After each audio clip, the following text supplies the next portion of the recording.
Assalamualaikum teman-teman. Perkenalkan, nama saya Intania Dismarinda. Baiklah, saya Reni Wahyuni. Perkenalkan, nama saya Putri Aisyah Fasori.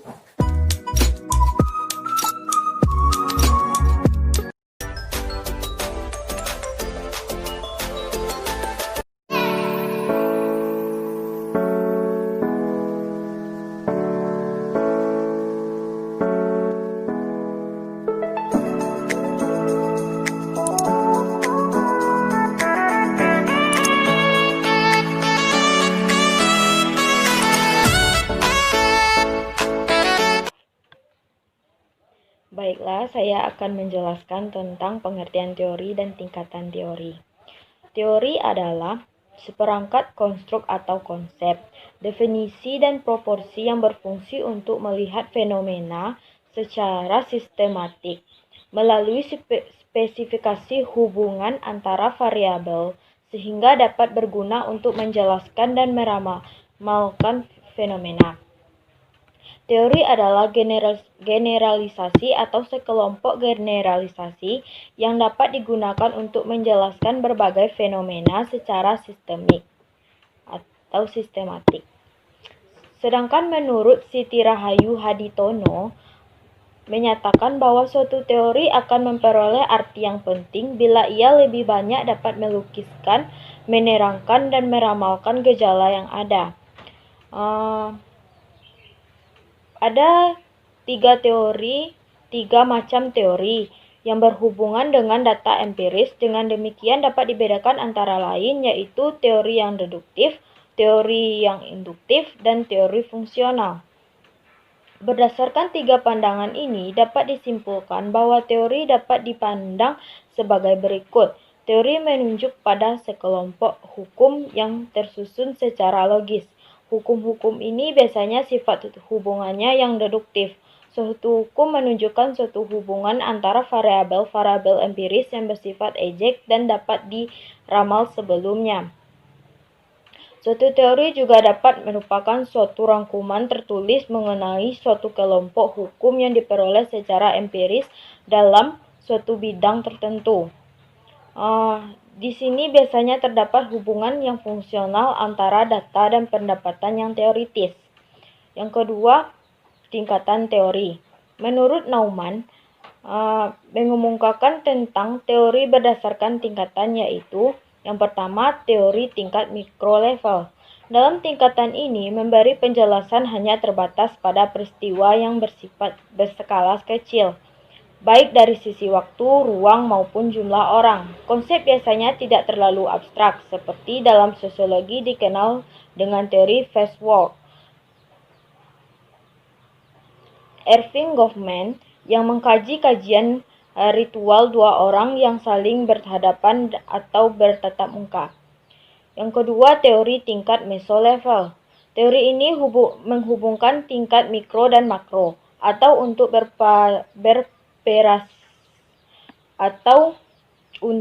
beroperasi pada tingkat menengah. Misalnya teori organisasi, gerakan sosial, ataupun komunitas.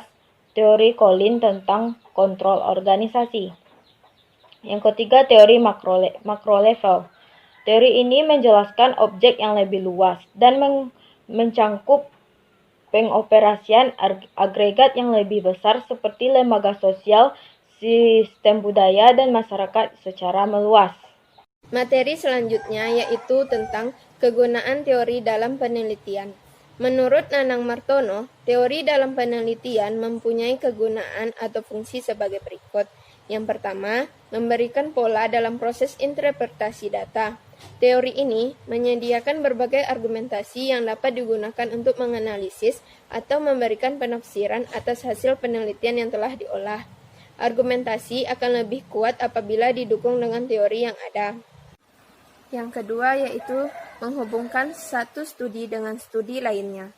Teori membantu peneliti menemukan suatu kerangka konseptual untuk menjelaskan hubungan antara hasil penelitian yang pernah dilakukan sebelumnya dengan penelitian yang akan dilakukan. Yang ketiga, menyajikan kerangka. Teori ini memberikan penjelasan mengenai definisi atau makna sebuah konsep atau variabel. Definisi konsep atau bermanfaat untuk membatasi studi yang dilakukan serta memberikan informasi bagi orang lain yang tertarik dengan hasil penelitian kita, sehingga ia dapat melakukan studi lanjutan. Yang keempat, memungkinkan peneliti menginterpretasikan data yang lebih besar dari temuan yang diperoleh dari suatu penelitian. Jika dijabarkan, ada beberapa kegunaan teori dalam penelitian, yaitu yang pertama, sebagai penyusun generalisasi atas fakta-fakta. Yang kedua, menjadi kerangka orientasi untuk pengumpulan, pengolahan, dan analisa data. Yang ketiga, pembuat prediksi terhadap fenomena baru yang akan terjadi.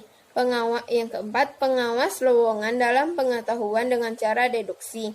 Yang kelima, sebagai rujukan dalam pelaksanaan kegiatan penelitian sebagai kerangka penalaran logis. Namun, menurut Sugiono, dalam kaitannya dengan kegiatan penelitian, kegunaan teori dibagi menjadi 3, yaitu yang pertama, untuk memperjelas dan mempertajam ruang lingkup variabel yang akan diteliti. Yang kedua, sebagai prediksi dan pemandu untuk menemukan fakta. Hal ini merumuskan hipotesis dan menyusun instrumen penelitian karena pada dasarnya hipotesis itu bersifat prediktif. Yang ketiga, sebagai kontrol. Hal ini digunakan sebagai membahas hasil penelitian, sehingga digunakan untuk memberikan sasaran dalam upaya pemecahan masalah. Dalam bab tentang proses penelitian, dapat dilihat bahwa untuk dapat mengajukan hipotesis, maka peneliti harus membaca buku-buku dan hasil penelitian yang relevan, lengkap, dan mutakhir. Dalam landasan teori, perlu dikemukakan deskripsi teori, kerangka berpikir, sehingga dapat dirumuskan hipotesis dan instrumen penelitian. Selanjutnya, deskripsi teori. Deskripsi teori dalam suatu penelitian merupakan uraian sistematis teori dan hasil-hasil penelitian yang relevan dengan variabel yang diteliti. Berapa jumlah kelompok teori yang perlu dikemukakan atau dideskripsikan akan bergantung pada luasnya permasalahan dan secara teknis bergantung pada jumlah variabel yang akan diteliti. Deskripsi teori paling tidak berisi tentang penjelasan terhadap variabel-variabel yang diteliti, melalui pendefinisian dan uraian lengkap juga mendalam dari berbagai referensi, sehingga ruang lingkup, kedudukan, dan prediksi terhadap hubungan antar variabel yang akan diteliti menjadi lebih luas dan terarah. Teori-teori ini dideskripsikan dalam proposal maupun laporan penelitian agar dapat digunakan sebagai indikator apakah peneliti menguasai teori dan konteks yang diteliti atau tidak.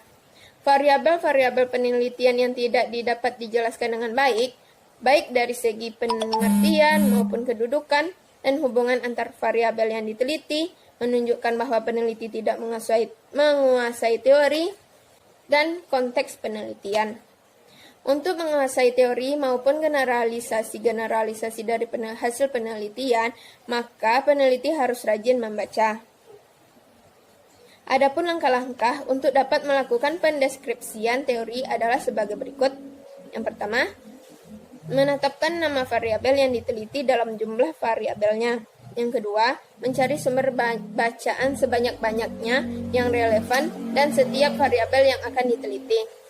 Yang ketiga, melihat daftar isi setiap buku dan memilih topik-topik yang relevan.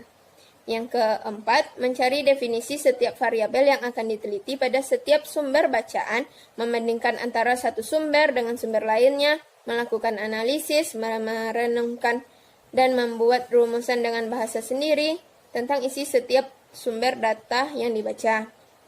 Yang kelima, mendeskripsikan teori-teori yang telah dibaca dari berbagai sumber ke dalam bentuk tulisan dengan bahasa sendiri. Sumber-sumber bacaan yang dikutip atau yang digunakan sebagai landasan untuk mendeskripsikan teori harus dicantumkan atau dilampirkan. Jelaskan sedikit tentang kerangka berpikir dan hipotesis. Kerangka berpikir itu sendiri adalah kerangka pemikiran atau dasar pemikiran dari penelitian yang disintesiskan dari observasi dan telaah kepustakaan. Oleh karena itu, kerangka berpikir memuat teori, dalil, konsep-konsep yang akan dijadikan dasar dalam penelitian. Uraian dalam kerangka berpikir menjelaskan hubungan dan keterkaitan antar variabel penelitian.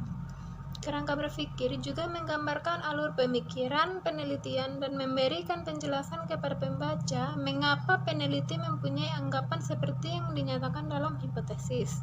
Nah, kerangka berpikir dapat disajikan dengan bentuk bagan yang menunjukkan alur pikir peneliti serta keterkaitan antar variabel yang diteliti. Nah, kerangka berpikir ini ada apabila peneliti mengidentifikasi variabel-variabel penting yang sesuai dengan permasalahan peneliti dan secara logis mampu menjelaskan keterkaitan antar variabel. Selanjutnya, hipotesis.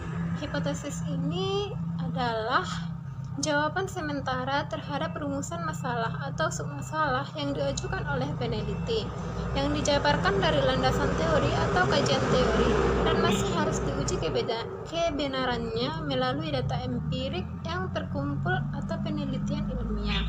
Nah, hipotesis ini biasanya dinyatakan dalam bentuk ditolak atau diterima.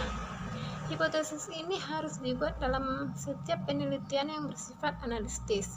Untuk penelitian yang bersifat deskriptif, yang bermaksud mendeskripsikan masalah yang teliti, hipotesis tidak perlu dibuat, oleh karena memang tidak pada tempatnya. Nah, hipotesis ini terbagi kepada 3 macam. Yang pertama yaitu hipotesis deskriptif, yaitu hipotesis yang tidak membandingkan dan menghubungkan dengan variabel lain, atau hipotesis yang merumuskan untuk menentukan titik peluang dan menjawab permasalahan taksiran. Selanjutnya, hipotesis komparatif, yaitu hipotesis yang dirumuskan untuk memberikan jawaban pada permasalahan yang bersifat membedakan. Selanjutnya ada hipotesis asosiatif, yaitu hipotesis yang dirumuskan untuk memberikan jawaban pada permasalahan yang bersifat hubungan. Nah, sedangkan menurut sifat hubungannya, hipotesis penelitian ada 3 jenis, yaitu yang hipotesis berhubungan simetris, selanjutnya hipotesis hubungan sebab akibat, dan yang terakhir hipotesis hubungan interaktif. Sekian, terima kasih.